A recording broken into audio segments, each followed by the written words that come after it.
This editorial comes to you from the Cameroon Journal entitled Stop La République du Cameroun from Organizing GCE Exams in the Southern Cameroons. Again, the subject is Stop La République du Cameroun from Organizing GCE Exams in the Southern Cameroons. In just a few days to come, the struggle for the sovereignty of the Southern Cameroons will be about 8 months old, 4 months short of 1 year. Throughout this phase of the struggle for the total independence of the Southern Cameroons, there is only one key factor responsible for the success that we have attained. That factor is grounded in our ability to have shut down schools, colleges, and universities. As long as the schools and colleges remain closed, ghost towns and civil disobedience enforced, we had La République du Cameroun on its knees. Unfortunately, and it is sad to say this, that if there is no reinforcement of the school shutdown as a matter of urgency, we may just be about to lose the struggle owing to the very fact that we are losing grounds we once held over the school shutdown, which kept La République du Cameroun in the domain of anxiety, fear, and frustration. We are about entering the month of May when GCE practicals are supposed to begin, and the written part has been scheduled to start early June. According to registration records, the percentage of registered candidates compared to last year has shrunk to just a little over 40% nationally. Of the 40%, majority of the candidates were registered across the borders in La République du Cameroun territories, not in the Southern Cameroons. In a normal season, you will expect that 70% of candidates registered for the final year exam did come from the Northwest and Southwest regions. But that only 40% has registered so far this year, and a majority from French Cameroon is testament to the fact that you cannot count the Northwest and Southwest regions as part of the GCE process in this academic year. And to allow the exams to take place in the two regions tantamount to a slap on our face and a defeat to the very reason for which we ask our schools to be shut down. To demonstrate that it is still very much in charge of affairs in the Southern Cameroons, La République du Cameroun is about to carry out the GCE exam exercise in the Northwest and Southwest regions, despite the fact that there have been no classes in the regions for almost the entire school year. This analogy is established in the information that Bia's regime plans to assimilate the writing of the GCE in the Northwest and Southwest regions in a few hand-picked locations where students are expected to commute or be ferried to sit for the exams.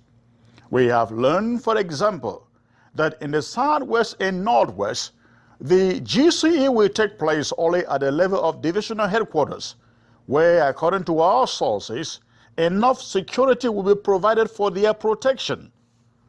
Another source disclosed to us that in the Southwest, the exams may actually take place only at chosen locations in Boya and Kumba, and in the Northwest, only in Bamenda and Kumbo.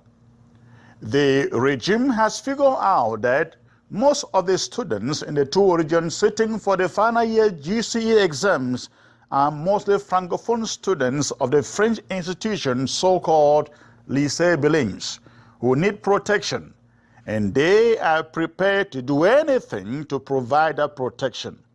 However, their main objective isn't to see that students sit for the exams.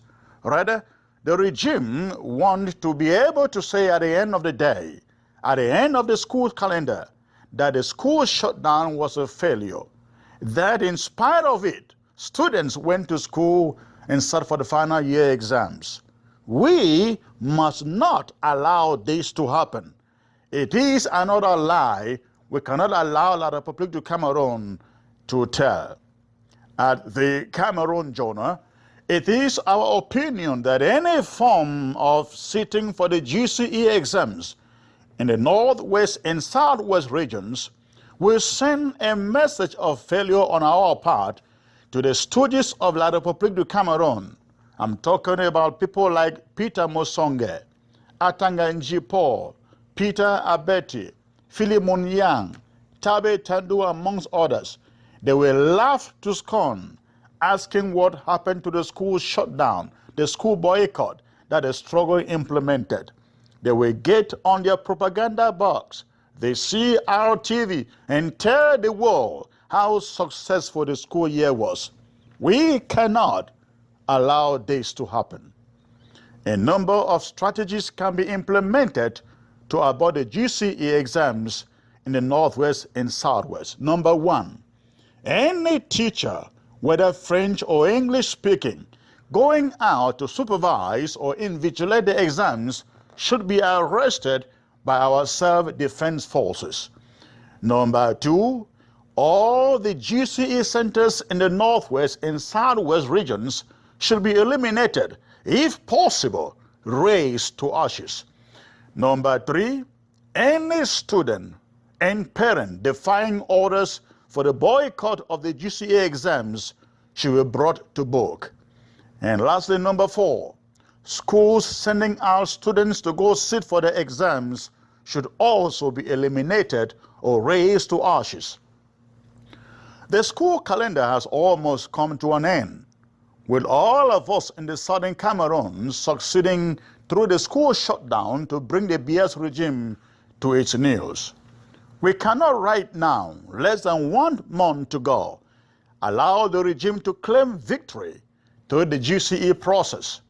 Our leaders must employ every available means and tactics to outsmart La République du Cameroon to ensure that no child sits for the GCE exams in any part of our territory, the southern Cameroons.